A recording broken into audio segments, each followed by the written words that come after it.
hayot va patent savollari o'zgardimi? Chasni kirgan, go'sti kirgan akalarimiz ham Zaltoy korona qarzi bor aka ukalarim, to'lamagan bo'lsangiz, strashniymi? Sizda qanaqa savol bo'lsa yozib qoldiringlar, men javob beraman. Bu Vnukovo aeroport aynan O'zbekiston fuqarolari uchun.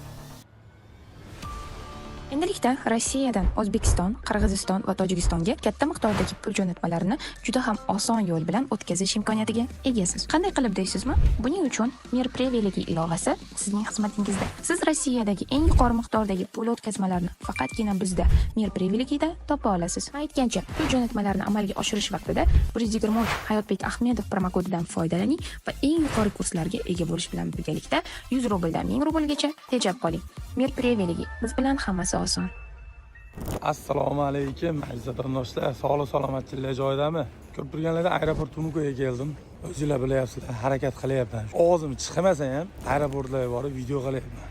Saxrova bo'yicha mana shu videoda ko'rayotgan akalarimiz inshaalloh ertaga Fimes Saxrovaga borib, aynan sizlarni qiynayotgan savollarga javob olmoqchiman. Qanaqa savolinglar bo'lsa, bugunni o'zida yozib qoldiringlar. Shunaqa bo'lishi mumkin meni fikrim, chunki premyer qilganda ham yozishyapti. Hayot va patent savollari o'zgardimi? Qanaqa tarzda bo'lyapti? Haqiqatan ham to'lov narxi boshida borgan nech pul bo'lyapti? Oyma-oy to'lovi qancha deb juda ko'p savol berishyapti. Shu ikkita mavzu haqida o'zimda bor. Aktualni. Keyin chasni kirgan, go'sti kirgan akalarimiz ham Saxrovaga borib, qanaqadir ishtirok to'lab patentga topshirsa bo'ladimi? Shu haqida so'rayotganlar bor. Sizda qanaqa savol bor? Yozib qoldiring. Xudo xolasa men albatta shu savollarga video tarzida Saxrovaga borganimda savollarga javob olib berishga harakat qilaman. Nasib bo'lsa, sizlarga bugun Vnukovo aeroportdan yaxshi video qilib beraman. Nima demoqchiman? Bu Vnukovo aeroport aynan O'zbekiston fuqarolari uchun kelish yaxshi variant. Chunki Sheremetyevo bo'yicha video qo'yganimizda juda katta kanallar ham biz videolarimizni chiqardi. Endi ular to'g'ri ham chiqargani bor, noto'g'ri ham gapirib qo'ygani ham bo'libdi. Lekin yaxshi fikrda chiqarishibdi. Gap yo'q. Shuning uchun O'zbekistondan kelmoqchi bo'layotganlar Vnukovo yaxshi variant dama dedi va Tojikistonlarga shu Zhukovskiy yaxshi variant. Sheremetyevo hozir paytda men savet bermayman. Keyin Zaltoy korona qarzi bor aka ukalarim, to'lamagan bo'lsangiz, bu strashniymi? O'zbekistonga borsangiz undirib oladimi degan savollar beribdi. Akalar, agarda sudga oshgan bo'lsa, birinchi uchurda Moskvadan chiqib keta olmaysiz. Nafaqat samolyotda, mashinada yoki poyezd yoki avtobusda ham chiqib keta olmaysiz agar sudga oshgan bo'lsa. O'zbekistonda undirib olish keladigan bo'lsa, sudga oshgan bo'lsa, misol tariqasida siz ketyapsiz, sudga oshmagan edi. O'zbekistonda 1-2 yildan yuribsiz, qanaqadir xat keldi yoki MIF orqali, mana shu haligi nima deydi? Majburiy ijro deydi, nima deydi?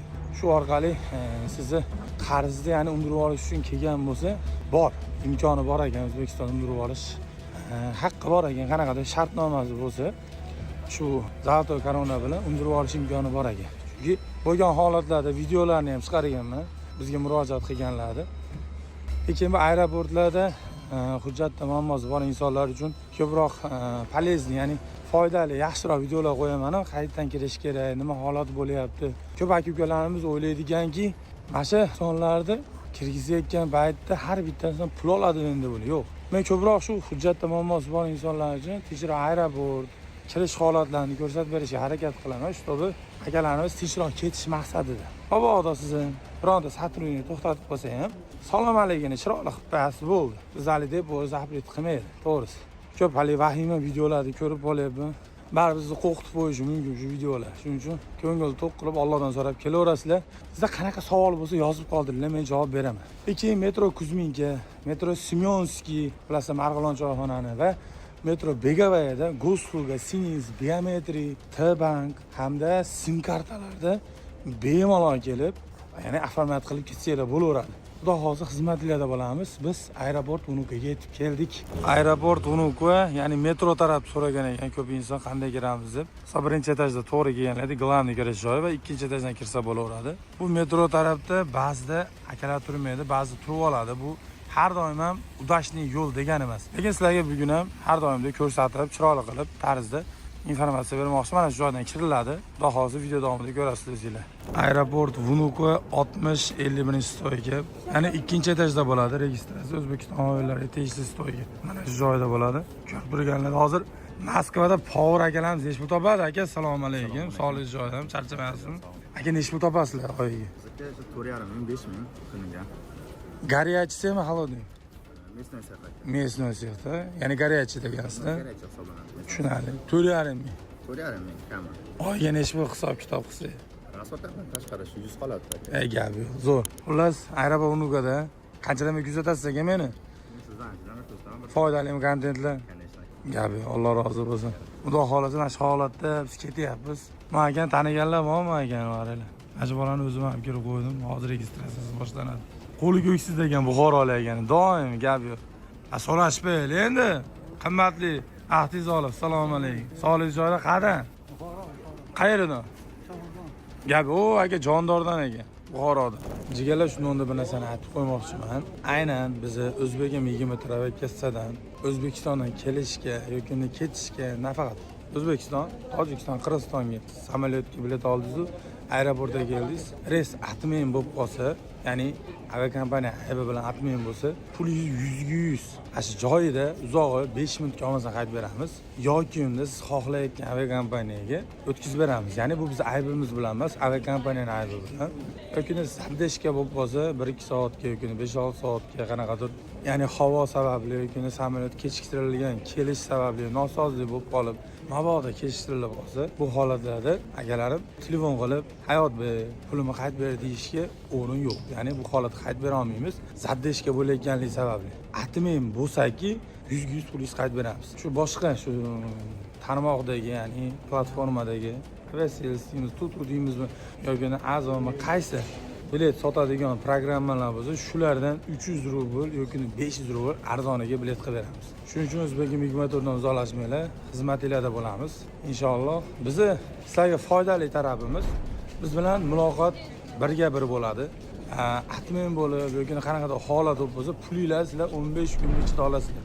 Shu programma orqali sotib olgan bo'lsanglar, to'g'risi. Bizda ishdir. Chunki biz живой, prima agent bilan ishlaymiz. Shuning uchun ko'ngil to'q qilib bizdan bilet olsanglar bo'laveradi. Hozir Pobeda aviakompaniyasiga keldim.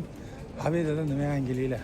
Ko'rib turganlarda Pobeda aviakompaniyasi eng oxirgi stoyga bo'ladi. 128, 140-chi ikkinchi etajda. Mana shu holatda hozir Toshkent, Samarqand registratsiyasi bo'lyapti. Shuning uchun inson Pobedaga kelib turibdi. Pobedada bekorga mana shu idishchalar qo'yib qo'ymagan. Bu idishchalar rushnoylar tushish kerak bo'ladi. Mabodo tushmasa, kimdan bez bagaj olganmi? Bagajdan farqi yo'q. Qo'limda olib kirib ketaman desanglar, tushmasa 7500 to'laysizlar. Agarda yo'q, bagajiga topshiraman desanglar 4,5 ming. Agarda misol katta so'mkalar ichida oshiqcha bo'lsa, 700 rubldan ofitsialniy pulni to'lasalar bo'laveradi. Pobeda aviakompaniyasi ko'rib turganlar mana shu joyda bo'ladi. Xudo xolasa hammasi yaxshi. Aka-ukalar ko'rib turganlarni, xudo xolasa O'zbekistondan ham kelish hammasi yaxshi. Shuncha inson kelgan. Men sizlarga chiqishda, ya'ni O'zbekistondan keladiganlar kutib olishdi. Joyini ko'rsatib qo'ymoqchiman. Akalar o'zi ovoz ham chiqmayapti. Bilmayman nima bo'lyapti, hayronman. Mana shu 5A stalbi, 6A, 7A degan stalbiga kelsanglar, mana shu joyda bemalol taksi bo'lsa birinchi qator, o'zingizlar mashinalar bo'lsa ikkinchi qatorda to'xtasanglar osonroq variant. Aka-ukalar shuni solasiz ketaverasiz. Metroga bo'lsa mana shu trotuar bilan borib turib, shunday o'tasiz, so'ngra metroga keladi. Aka-ukalar, xudo xolasa bugungi videomiz shu kimga foydali bo'lgan bo'lsa, xursandman. Harakat qilyapman akalar. Shunaqa ovozda bo'lsa ham kelib video qilishga. Uyda yotib qolsam yana ham orib olyapman, iloji yo'q. Allohdan so'rab shu ko'chaga chiqyapman video qilish uchun. Shuning uchun mehnatlarimizni qadrlab, like bosib, yaxshi fikrlar yozib qo'ysanglar xursand bo'laman. Va Sahrova bo'yicha keyingi video inshaalloh sizlarni qiynayotgan savollarga javob olamiz. Kutayotganlar uchun nasib bo'lsa. Shapkani o'rniga kepka, kapshonkani kiyib oldik.